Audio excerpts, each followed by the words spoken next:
अस्सलामु अलैकुम वरहमतुल्लाहि वबरकातुहू। नाजरीन, इंडियन वसीम रिजवी जो कि हमेशा गलत बातें करके सीधे साधे लोगों को दीन इस्लाम से हटाकर दूसरे मजहब की तरफ, गुमराही की तरफ ले जाता है, उसने एक और बात कही है। वो कहता है कि जो मुसलमानों की किताब है कुरान करीम, ये फर्जी किताब है और इसकी निस्बत जो ईश्वर यानी अल्लाह की तरफ करते हैं ये गलत है। और कहता है कि इसमें कुरान करीम के अंदर लिखा है कि जहां भी गैर मुस्लिम मिले उनको कत्ल कर दिया जाए। तो आइए सुनते हैं डॉक्टर जाकिर नाइक साहब से कि क्या कुरान करीम ये बात कहता है कि काफिर जहां मिले उनको वहां कत्ल किया जाए। कुरान एक फर्जी ग्रंथ है, उसको वो ईश्वर का, अल्लाह का ग्रंथ मानकर उस पर सम्मान उसको देते हैं। उसी में तो लिखा है, आतंक की शुरुआत कुरान से है। उसी में तो लिखा है कि सनातनी हो यानी कि गैर मुसलमानों जो मूर्ति पूजा करने वाले हो उनको काफिर समझो, मार दो।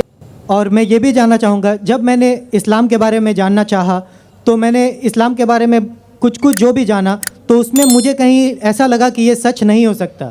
इसीलिए मेरा ये मिसकंसेप्शन है या ये सही है, मैं ये आपसे जानना चाहूँगा कि ऐसा माना जाता है क्या इस्लाम में कि जो इस्लाम को ना माने या जो काफिर है उसे मार दिया जाए, काट दिया जाए, उसके फैमिली को लूट लिया जाए? क्या ये किस हद तक सच है और क्या उसको इस दुनिया में जीने का हक नहीं?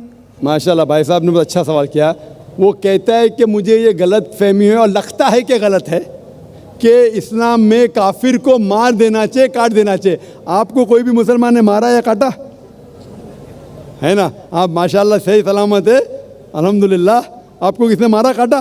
नहीं। मैं जानना चाह रहा हूँ कि ऐसा कहीं है लिखा हुआ है या नहीं? Very good. ये क्या होता है कि जो लोग इस्लाम के खिलाफ किताबें लिखते, मिसाल के तौर पे अरुण शौरी का नाम सुने? अरुण शौरी जो मिनिस्टर था चंद साल पहले, बहुत किताब लिखता है इस्लाम के खिलाफ, बहुत मशहूर है इस्लाम के खिलाफ। लोग क्या करते, कुरान मजीद की आयत उठाते, आउट ऑफ कॉन्टेक्स्ट, पस मंज़र के खिलाफ लिखते, और एक आयत जो बहुत इस्लाम के क्रिटिक उछालते वो सूरह तौबा की आयत, सूरा नंबर 9 आयत नंबर 5, और लिखते हैं कि कुरान में लिखा है जहाँ भी आप काफिर को पाएंगे, इनटू ब्रैकेट्स हिंदू, आप उनका कत्ल करो। आप अगर कुरान मजीद खोलेंगे, तर्जुमा पढ़ेंगे तो उसमें लिखा है जहाँ भी आप काफिर को पाएंगे कत्ल करो, लिखा है। लेकिन ये आउट ऑफ कॉन्टेक्स्ट है, पस मंज़र के खिलाफ है। पस मंज़र जानने के लिए आपको आयत नंबर पहले से पढ़ना पड़ेगा। सूरह तौबा सूरा नंबर 9 आयत नंबर 1 से पढ़ेंगे। वहाँ लिखा हुआ है कि मुस्लिम और मुशरिक मक्का के, उनके बीच में एक पीस ट्रीटी थी, एक सुलह थी। ये पीस ट्रीटी, ये सुलह एक तरफा मुशरिकों ने तोड़ दिया मक्का के। जब अल्लाह ताला आयत नंबर 5 पे आते तो कहते हैं कि हम तुम्हें 4 महीने का वक्त देते हैं, 4 महीने की मोहलत, आप सुधर जाओ वरना ऐलान जंग। आपने सुलह की थी, आपने सुलह को तोड़ी, 4 महीने का वक्फा, सुधर जाओ वरना ऐलान जंग। और फिर अल्लाह ताला कहते हैं सूरह तौबा सूरा नंबर 9 आयत नंबर 5 में, जंग के मैदान में जब भी आप काफिर को पाएंगे, मतलब दुश्मन जब आएंगे जंग के मैदान में तो आप लड़ो, डरो मत। अभी कोई भी आर्मी जनरल आज की तारीख में, सिपा सलार, वो थोड़ी कहेगा दुश्मन आए तो भाग जाओ, वो कहेगा डरो मत, लड़ो, मारो। तो ये जंग के मैदान की आयत है कि आप जब देखेंगे तो डरो मत, मारो। जंग के मैदान में जब काफिर तुम्हें हमला करने आ रहे, मारो। और अरुण शौरी आयत नंबर 5 से उड़ी मारते आयत नंबर 7 में, उसने किताब लिखी वर्ल्ड ऑफ फतवास इस्लाम के खिलाफ। आयत नंबर 5 से जब मारते आयत नंबर 7 पे, 5 के बाद क्या आता है? 6 को खा जाते। क्यों? 6 में उसका जवाब है, उसके बीमारी का जवाब है। आयत नंबर 6 में सूरह तौबा के अल्लाह ताला फरमाते कि अगर कोई काफिर सुलह चाहता है उसे छोड़ मत दो, उसे ऐसी अमन के जगह पर महफूज पहुंचाओ। क्या कहता है अल्लाह ताला? अगर कोई काफिर सुलह चाहता है, अमन चाहता है, उसे छोड़ मत दो, उसे संभाल के हिफाजत के साथ महफूज जगह पे जाके छोड़ो। Escort him to a place of security.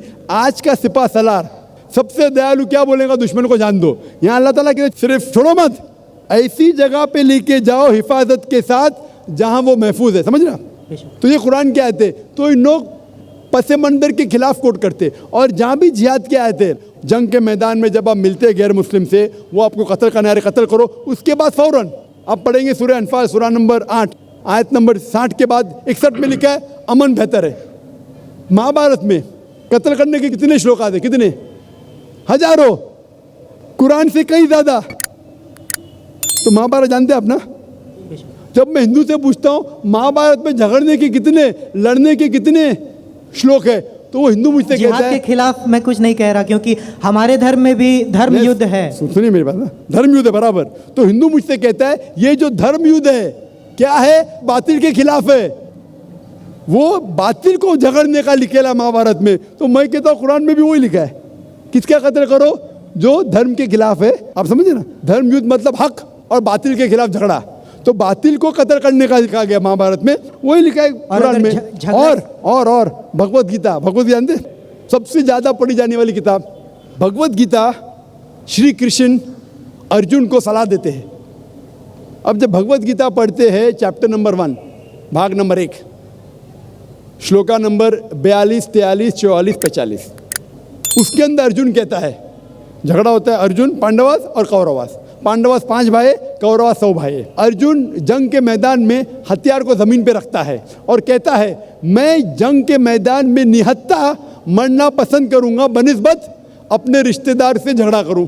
उसके फौरन बाद, चंद श्लोक बाद, भगवत गीता भाग नंबर 2 श्लोका नंबर 2 और 3 में श्री कृष्ण कहते, क्या कहते, ए अर्जुन तू बुज़दिल कब से हो गया, ये गलत ख्यालात तेरे दिल में आए कैसे, तू नपुंसक कैसा हो गया। इंपॉर्टेंट, श्री कृष्ण अर्जुन को क्या बोलते हैं, इंपॉर्टेंट, नपुंसक। कौन कह रहा है, श्री कृष्ण अर्जुन से। बुज़दिल कब से हो गए, क्षत्रिय का धर्म है लड़ना। फिर भगवत गीता भाग नंबर 2 श्लोका नंबर 31, 32 और 33 में कहते क्षत्रिय का धर्म है लड़ना। अगर आप नहीं लड़ेंगे तो आप सफलता पाएंगे नहीं। क्षत्रिय वो खुश नसीब है जिसे लड़ने का मौका मिलता है। और अक्सर लोग कहते हैं, एतराज़ करते, इस्लाम के दुश्मन, क्रिटिक्स, हमारे अल्लाह के रसूल ने एक हदीस में कहा था कि जिहाद के मौके पे जब मुजाहिद जंग के मैदान में जाता है, उसका कत्ल होता है तो वो जाता है जन्नत में। लिखा है सही बुखारी में, किताब जिहाद, जिल्द नंबर 4, हदीस नंबर 46, कि जंग के मैदान में जब मुजाहिद जाता है, उसका कत्ल होता है तो वो जाता है जन्नत में। अगर वो जिंदा वापस लौटता है तो उससे दुनिया की दौलत मिलती है। अक्सर लोग बोलते कैसा मज़हब है, लड़ने पे, कत्ल करने पे जन्नत जाएगा, गलत मज़हब है। लेकिन भगवत गीता पढ़ेंगे भाग नंबर 2 मंत्रा नंबर 37, 37, श्री कृष्ण कहते हैं अर्जुन से, ए अर्जुन उठ के लड़, अगर तेरा कत्ल हो जाएगा तू स्वर्ग में जाएगा, अगर जिंदा वापस लौटेगा तो उससे दुनिया की दौलत मिलेंगी। हू बहू जो अल्लाह के रसूल मोहम्मद सल्लल्लाहु अलैहि वसल्लम कहते हैं सही बुखारी में, वही भगवत गीता में लिखा है। तो अरुण शूरी जब तनकीद करता है कुरान के बारे में, उसने खुद अपनी भगवत गीता पढ़ा ही नहीं। अरुण शूरी ने महाभारत भी शायद नहीं पढ़ा। अगर महाभारत और भगवत गीता पढ़ा होता तो कुरान में मिस्टेक निकालता ही नहीं। अब समझ रहे, तो ये में मिस्टेक नहीं निकाल रहा, मैंने कब का आप निकाल रहे भाई, मैं अरुण शूरी की बात कर रहा हूँ, मैं अरुण शूरी की बात कर रहा हूँ। तो मैं आपको जवाब दे रहा हूँ, आपने बिल्कुल सही फरमाया कि ये गलत फहमी है कि लोग कहते हैं कि इस्लाम में लिखा हुआ है कि काफिर का कत्ल करो। ये कहाँ नहीं लिखा है, ये लिखा है जंग के मैदान में। तो आपने जो सवाल किया था कि कुरान में ऐसा नहीं लिखा है काफिर को कभी मारो, तो इतने मुसलमान आपको छोड़ते थे क्या, छोड़ते थोड़ी थे। ये गलत फहमी है, आप समझे ना। तो ये गलत फहमी है कि जहाँ भी काफिर मिले कत्ल करो, ऐसा नहीं। ये जंग के मैदान में जब आपको लड़ने के लिए आ रहे, आपको मारने के आ रहे, तो आप उनको मारो, ये है। तो मेरा आपसे सवाल ये है कि मैंने एक शब्द सुना है काफिर, तो ये काफिर शब्द जो है ये ईश्वर को ना मानने वालों के लिए है या इस्लाम को नहीं मानने वालों के लिए है? भाई का बहुत अच्छा सवाल है। सवाल तो हमेशा पूछता है काफिर क्या, इसका सवाल ज़रा और अच्छा है माशाल्लाह भाई साहब का, कि काफिर का मतलब वो जो ईश्वर को नहीं मानता है, कि काफिर का वो मतलब है जो इस्लाम को नहीं मानता है। काफिर का सही मतलब है जो सही ईश्वर को नहीं मानता है। अगर आप गलत ईश्वर को मानते तो भी काफिर है, और सही ईश्वर का मतलब आपको इस्लाम में ही मिलेगा। इस्लाम के मानी है अपनी ख्वाहिशें ईश्वर के हवाले करना। तो वो आदमी जो अपने ख्वाहिशें ईश्वर के हवाले नहीं करता है उसे कहते काफिर। अगर एक शख्स कहता है मैं ईश्वर में मानता हूँ लेकिन ईश्वर की बात को नहीं मानता है तो भी काफिर होता है। आप समझ रहे ना। तो मुस्लिम का मतलब ये नहीं कि जिसका नाम सुल्तान है, जाकिर है, मोहम्मद है।